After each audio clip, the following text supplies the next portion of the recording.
Welcome to the Fresh and Fired Up podcast. I'm your host, Dr. Emily Marshall, here with my incredible co-host, Haley Pindle. We are here to help you function at your best in health, in fitness, and in life. Let's get fired up. Let's get fired up. Good to be back. Did you see my new addition? Oh, my little cat? For those of you listening on Spotify or Apple, you won't see this, but I have a new picture in the background of YouTube, and it's my little cat, Ed Sheeran. I named him Ked. How cute. So make sure you guys check out our YouTube channel so you don't miss the cat. If you want to meet Ked, you do. There. I know you want to meet him, so click subscribe and also subscribe on Spotify and Apple Podcasts if you use that. Yes. We want to dive into part 2 of menstruation. I don't know why I had to say it that way.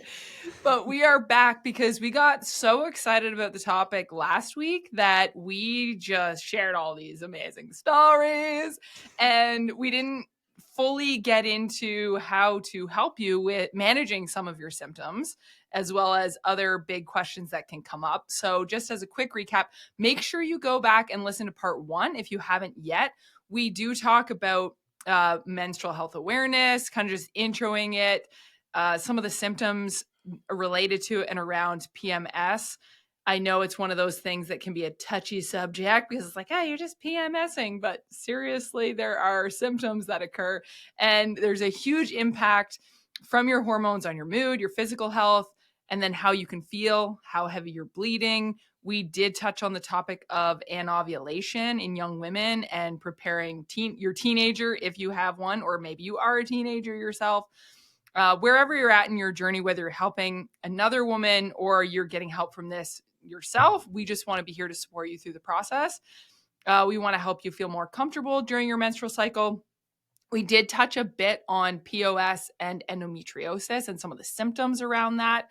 Of course, we're going to give you general information that can help as much as we can to decrease the overall systemic inflammation in your body.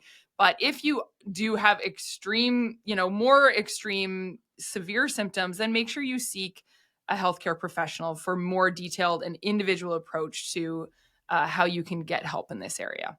So that's a bit of a recap on last week.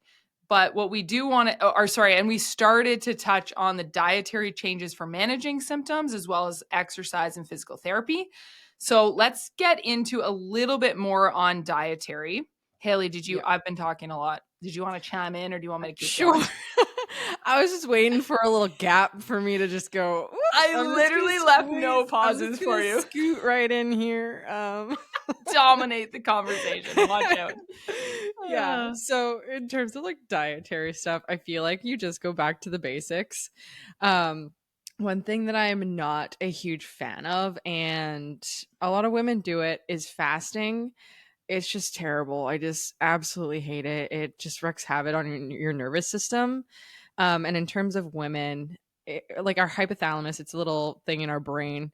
It's very small, and it's our endocrine kind of controller. So when it senses stress, and stress is a big thing for inflammation, and inflammation is a big thing for why you're experiencing a lot of PMS symptoms. When it senses stress and lack of food or lack of nutrition circulating in your blood is a sign of stress.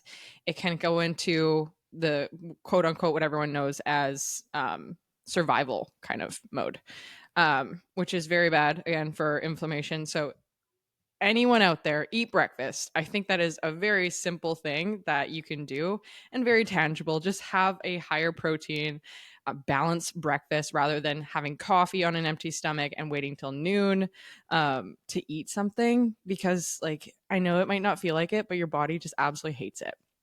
And that's going to make your menstrual cycle worse. Yeah, exactly. And the menstrual cycle is like a report card on how you did that month. So sometimes when I'm stressed, like I pay for it in my menstrual cycle. Either it might be late or it's a little more painful. And that's just a really good indicator of, hey, you need to change something. And a lot of that's due to stress, right? So fasting is one of those things that I just really don't like. And just having a balanced breakfast, I feel like, is a very tangible, easy takeaway. And then in terms can of, I just comment on breakfast for a yeah, second? go ahead. Because what can happen, I think, because our cortisol levels naturally are highest in the morning, Yes. what can happen is that can mess with your appetite, and you might not feel, you're going to be like, I don't feel like eating. But that is because your cortisol levels are high, meaning that you're not really in a rest, like as much in the rest and digest state.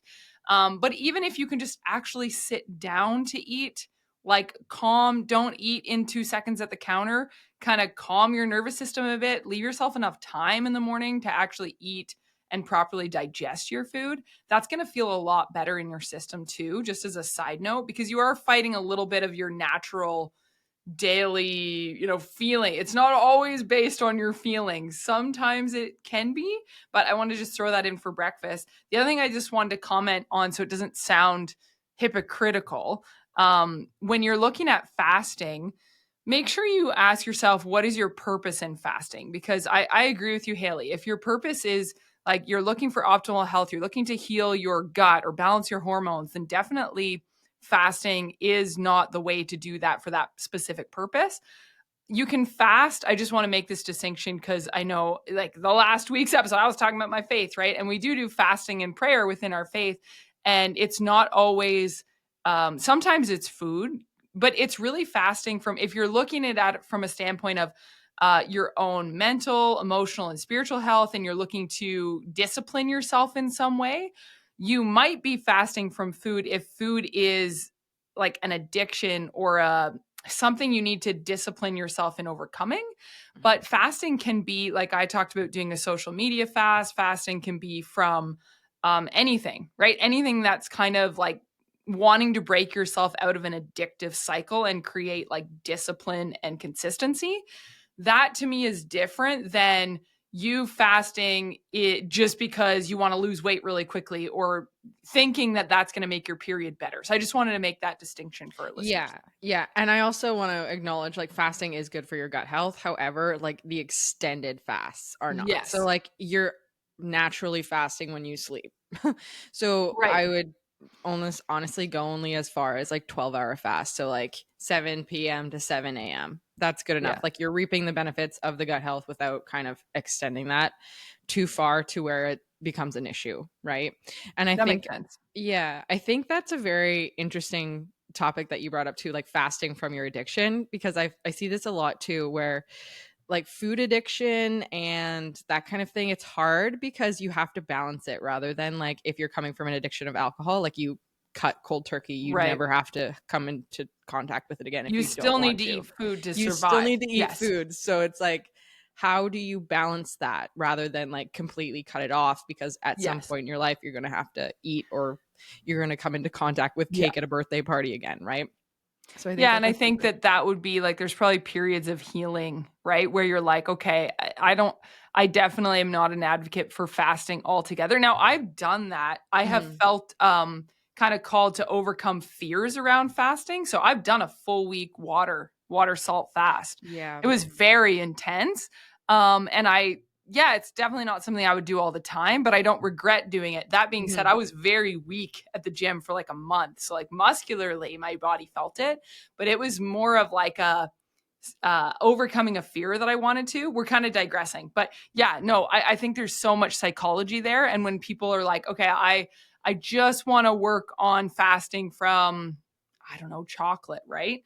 Yeah. But I know what you mean. You need to at some point have a timeline where you're like, I need to be able to interact with these foods because they're always going to be available. They're always going to be around. You Yeah. can't. So to me, that's more of like developing character and self discipline, I think. But then Yeah. also what you said, where you're like, you don't want to have an avoidance behavior. This is what Yeah, leads to the it's eating the all or disorders. nothing kind of thinking where we've Yes. we've gone through in many other Yeah, podcasts. we have. But I like the idea too of like overcoming maybe your fear of feeling hungry. I've definitely felt that. I Yes. feel like it's, I'm scared of being hungry, which is very strange. Like, you shouldn't be scared of feeling hungry. Like, it's just a biological thing that happens. Your stomach grumbles, and that's literally it. Um, Yes. but yeah, definitely like the psychology is very interesting. Yeah. However, back to Yeah, the sorry, that was just nutrition stuff. side trail on Yeah, fasting. we But the we always point do of it. that, the point of that is what you were saying is like a simple change you can Yeah. make is start, if you're look at yourself, you're not eating breakfast, start eating breakfast. Start incorporating protein into your breakfast. Yes, protein, and then also healthy dietary fats. Those are huge, huge for hormonal health and hormonal balance. They're literally like the building blocks of your hormones. So a lot of people, I mean, I think it just comes from like that low fat diet and the fact that like fat has 9 calories and carbs have 4. And it's like, well, if I'm going to eat low calorie, I'm going to eat more carbs than I am fat. When don't do that. It's not Don't good do that. for your hormonal health and also your satiety. Like fats are really great for satiety and hair, skin, nails, all of the things. So don't cut out How do you healthy feel dietary. about heavy cream in coffee? I prefer I that love it. because yeah, okay, because I feel like when you have empty, you were talking about like just coffee on an empty stomach, and then Yeah. people don't eat till noon, and it's really not good for your system. Yeah. Versus even, yes, you should eat other foods as well, but even just starting with heavy cream in your coffee is Yeah. you're getting some fat into your system. Yeah. Or like protein coffee or a mix of the two. Like that's a lot better than just having Oh, caffeine on an empty stomach, just because tell them how one, you like make your protein coffee. it depends on, I honestly, I don't like using my protein powder because it doesn't mix very well. Okay, what do you But do? I like go to Costco and get those, either like those Alani shakes or Premier Protein. I know it's not the best quality. Sue No, me. that's fine. I'm just curious because I've Yeah. never really done protein coffee because I like to do my Yeah. protein shakes with like, I'll do like frozen fruit and protein Yeah. and call all of it in there. I put eggs in there and stuff. So I don't really Yeah. put it in my coffee because I make coffee like kind of separate. So, Yeah. It's, in simple terms, just a protein shake in coffee and it tastes delightful. I okay. absolutely love it. And See, when we I got so find many new ideas for flavors you. too. Sorry. No, these are good practical ideas Yeah. because it's like, it's one thing to say, do this. And it's like, well, how are you going to implement it? Yeah, Right. exactly. And people too who are like, oh, I'm not hungry in the morning. Let's start with a protein coffee. That's where you can start too. Like just Yeah. have a protein shake in your coffee. There you go. Yes. We don't Um, always have to go to this. We've talked about perfectionism where you're like, yeah, now I must go to the perfect extremes. Being yeah, like, just add in this simple step and it's going to be a good stepping stone for you as clean up your diet or create healthy habits with your timing of eating. yes, exactly. Oh, And Haley, just wait. Sorry, I'm yeah, such an interrupter. go The ahead. other thing that I thought of that I was like, okay, this is circling back to our supplement episodes, Mm, which remember when I brought up, okay, organ supplements as a good thing, but also my liver thing, and you're like, oh, that's disgusting.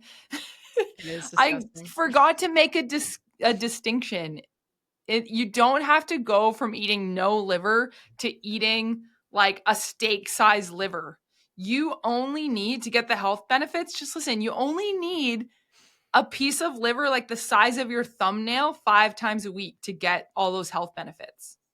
So Okay. it's literally like it's like a 2-bite brownie, like just a bite of liver. So, Don't you anyways, dare I just call it a wanted to say brownie. that. What? 2-bite brownie liver chunk. Don't you dare call it a brownie because it's not a brownie. No, but anyways, again, I was just thinking of it because I was like, well, liver and organ supplements are going to be very helpful if you're having heavy bleeding and period symptoms because of the iron, the folate, as well as all the other nutrients that are packed in there. And then how I'm obsessed with bringing up red meat. We didn't bring it up on the last episode. Oh, we didn't? No, and I brought up bananas.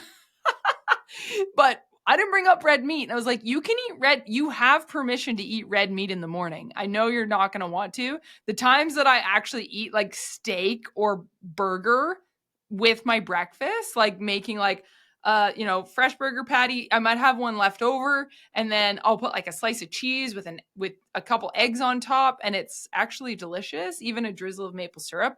And man, you'll be full through lunch. Not saying you have to fast lunch, but you'll still feel full. This is true. This is true. I love ground beef in my eggs. It's so good. Do you scramble them up? Yeah. Well, sometimes I'm very much a yolk person. I Oh love yeah, the yeah. yolk. Yeah. That's yummy. So it depends. But yeah, no.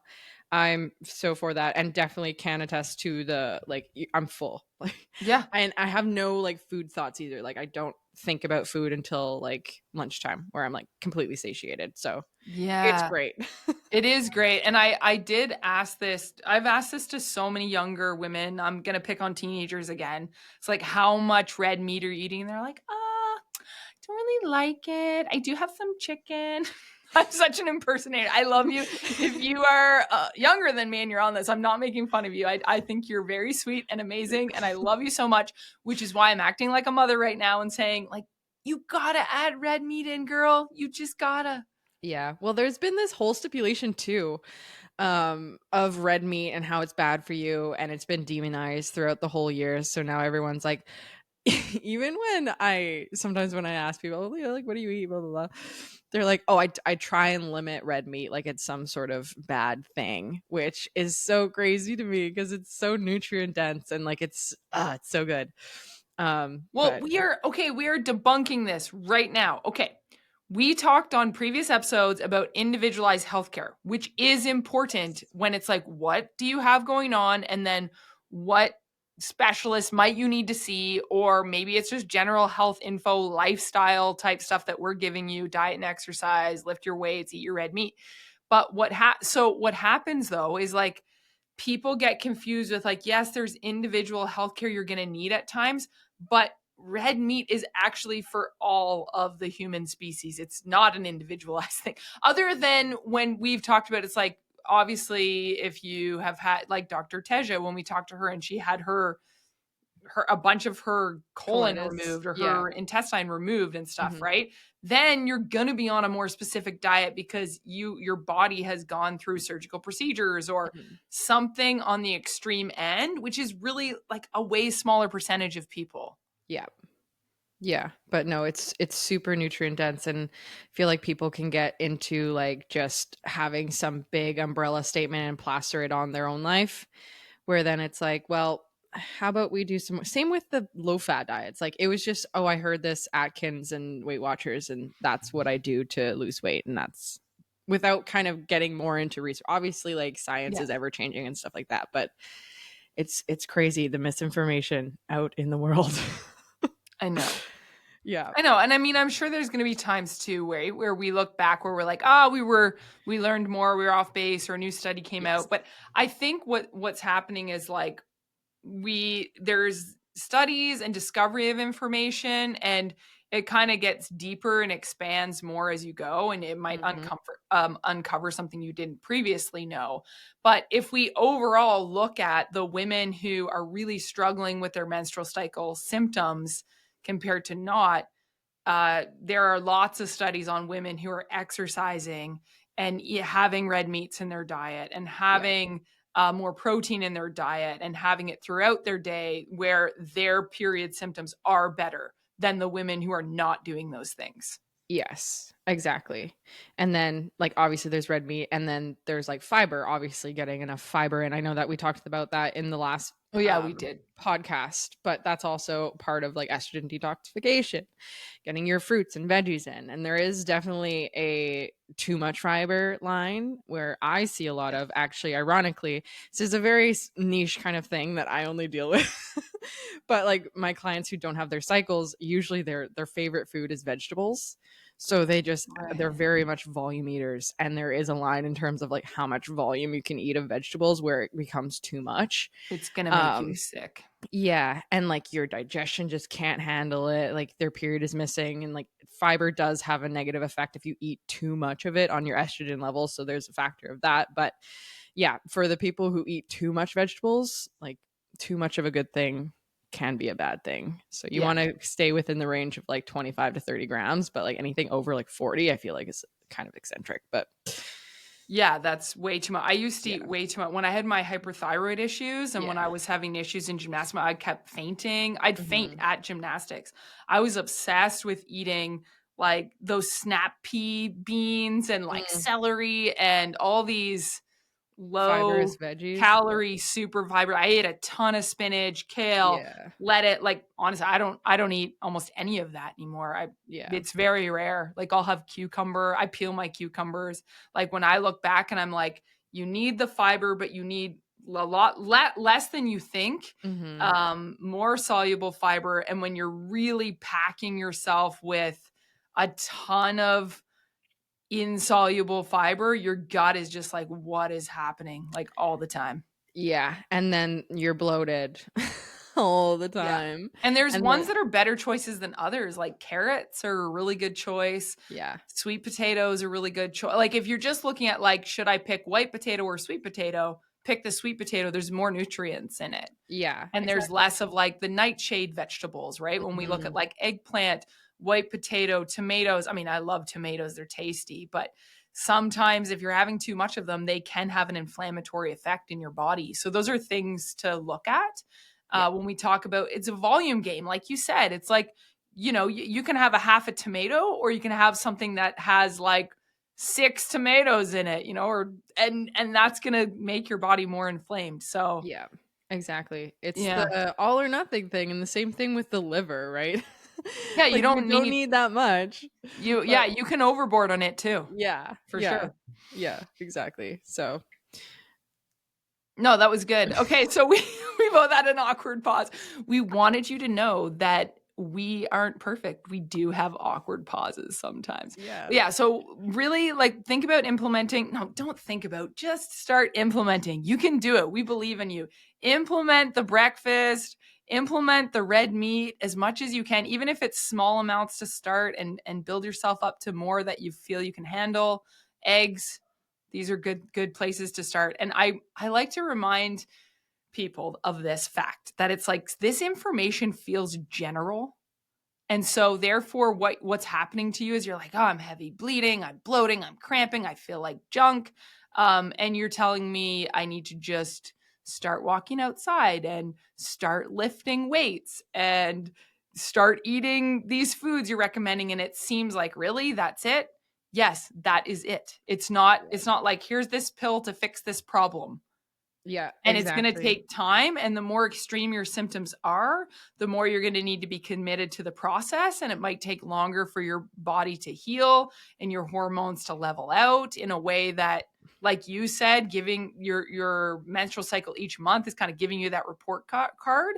And it's very much a long-term game, this Yeah, process. exactly. And I just did a training with my clients too on the compound effect. I don't know if you've ever read that book, but it's absolutely phenomenal. And it's like you don't need more hacks, you just need some patience of doing the correct things. And yes, they are supposed to feel easy. And I think we can get in our head with any of those, like, oh, we miss a workout, we don't eat the best one meal, and we're like, oh my gosh, I ruined my progress, when it's not like that. It's the compounding of those little things that you do over time that at the end of the accumulation of all those, you end up with painless cycles. And you're like, wow, what happened there? Well, you were just consistent. Yeah, you were So, consistent. yeah. And we've talked about before, like managing your stress levels through Mm-hmm. it too. Like I have my period right now. And this PMI. cycle was great for me. Whereas my last one, we did have a few higher stress things go on before it. And I had a headache that month and I was like just more tired and all of that stuff. This month, I'm like, I had been training up until the week of us going away. We went away for a couple days, me and the kids, for spring break. And I could tell, I'm like, oh, I'm going to get my period soon. I have this dip in energy and I'm feeling really tired. And I let myself sleep. Like I literally slept in. I didn't work out for like 3 days. And psychologically today, when I woke up, I was a little like, oh man, I haven't worked out in like 3 or 4 days, which is weird for me. Usually it's only like, I'll take like 2 day rest in a row. And it felt great. My body needed that rest. I woke up this morning without, feeling any symptoms at all, even other than bleeding, and went to the gym, had a wonderful workout, didn't overdo it, but went through my cycle of exercises. And I'm just like, this is great. It's not going to be like that every time, but give yourself the grace to sleep when you need to sleep. You need rest and recovery. But then when you are, even if you're on your cycle, if you wake up that day and you're like, oh, I have energy. Yep. I'm going to get some exercising in. I'm going to get my body moving or stretching. And all of that's going to help with how your cycle is that time. And then even the next coming month. Yeah. And it's all about listening to your body and what it's telling you, right? So, like, when it was telling you to sleep a little bit more, you listen to it, now you feel good. Go figure. Isn't that Rather than amazing? like forcing it and then you feel extra tired. Yeah. which is not a good place to be in your period or late luteal phase and you're feeling tired and snappy. It's true. It's true. Well, and I want to bring this up because we talked about it too. This affects your work. I don't know. I should have looked up the stat. Maybe you should search the stat right now of like how women's menstrual cycles affects like how much they miss work or their productivity at work. I don't even know what to search. We're gonna find some stats for you guys. Go Haley. But I do know that this can be a huge thing for women and employment. That if you are in a workplace where you only have so many sick days and you're using them every month because the first and second day of your period you feel awful, well, that's not good for you because you feel awful, so that sucks. But also for your employer, it can become very difficult when it's a recurrent thing every month and it's a sensitive topic. How do you deal with this with you have an employee that's always missing work because of these symptoms, and this could be like a lifelong thing? I don't know. What did you find? So I have some stats on work productivity, and I suppose this doesn't apply to like how many people miss work based on like their symptoms. But I'm assuming if you're feeling like this, you are probably going to call in sick or want to call in sick and not going to be super productive at work. So moderate to severe negative impact on their concentration was 77%. Energy levels were 89, efficiency 68, and interest in their own work 71. Mood was 86%. Like impacted their work like productivity at work. So that's the stats, and it's pretty darn high if you ask me. Yeah, it's tough. Like I think there's two ways you could go with it, right? Like the way our society is structured work-wise, it's a lot. I don't want to say, how do I word this without offending too many people? It's like male dominant. It's not male dominant. It's just based on the male's hormonal cycle. That's what it is. That's just from the dawn of time. Like men go to work, and it makes sense. Yes, it makes it does make sense. Yeah. Yeah. But it's like men have a 24-hour cycle, and the work kind of, you start work and your testosterone and cortisol are high, so you're more productive, and it kind of trails off throughout the day, and that makes a lot of sense. That's how our days go. Yeah, no, that makes so much sense. So I feel like there is an aspect of the female hormonal cycle that does make it more difficult to do the day in and day out of that same cycle. So the more that we can support our body's health, if you're in a career or a position where you're like, no, I need to be there day in and day out at a certain time and operate at a certain level, the best way you can help yourself is by going to bed early. For example, I know I still need to get up at a certain time, trying everything you can do to help yourself get into a good sleep cycle where you can get to bed early enough that you're still going to want to wake up and feel refreshed enough to go to work that day. And it's tough, right? It is really tough. But with the diet, the exercise, the sleep patterns, everything you can do is to support your body's hormonal health and decrease your systemic inflammation. Yeah, exactly. And I feel like there's levels to where you can get yourself to a level of you're just feeling a little bit off, where it's a bit annoying to go to work, but you're not like, I absolutely need to stay home and sleep, to that point, right? Yeah. And it's actually interesting because I believe in Spain they implemented like a menstrual cycle leave sort of thing, where if women have these very painful cycles that they can take time off work and be paid for it, which I actually have mixed feelings about, because I feel like that just kind of enables us to just be like, okay, this is normal. I'm just going to take some time off because I'm going to have periods that are very painful for now and forever, which in the grand scheme of things, like, you can kind of scale them back to be more manageable to the point where you could go to work. Obviously, your mental capacity is going to be a bit compromised and you're just going to have to deal with it. But yeah, I don't know if we should be enabling and having more time off just to, think that it's normal to have this very painful period. Because I agree, because it's your body giving you signals that you need to pay attention to it. You need to take care of it. And so instead of feeling irritated with your employer who's like, all right, well, I really need you to come in today because, this person is also on holiday or whatever, like employers deal with managing, like, we still need to have enough people to keep this company running. You're dealing with, okay, I care about my employees, I have compassion, and I want what's best for them, right? I find, especially in healthcare, it's like, well, I can offer to adjust you, I can offer to give you information, we could even, our healthcare benefits package, we can even offer to pay for our employees gym memberships. But ultimately, you're the one who has to take ownership and start doing that stuff. And not only that, I've thought about this, and this is a very sensitive topic alert for everyone. This is a tough one too. Is like sometimes the answer is physical, right? Where physically I need to change my diet. Physically, I need to start working out in a different way and get to sleep earlier. We already talked about that. There is also the psychological side, especially, and I am so, so sorry if you have had to go through this, but women who are sexually abused, there are so many, or abused in any way, that can affect your hormones, that can affect your cycle because of your psychology, and hurt and trauma and things that have happened in your life. So I'm bringing this up because I know that that's something that's very hard for women and it's not talked about enough. And there's all this shame attached to it. We want to be here to support you in whatever you've gone through. So I think that can play a role too in your employment and how you're operating in your regular life. And I've said this before, seeing a psychologist, getting the mental and emotional support is so, so important as well.